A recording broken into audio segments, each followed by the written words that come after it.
We are very happy. NDA has selected C.P. Radhakrishnan as Vice President of India. He is the best suitable candidate.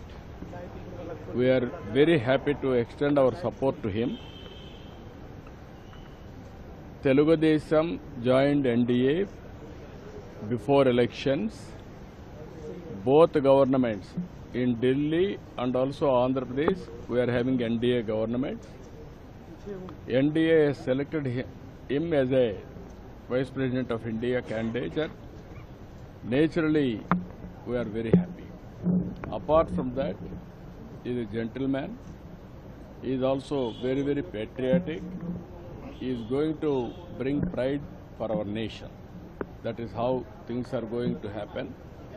Why you are all having media sometimes unnecessary doubts.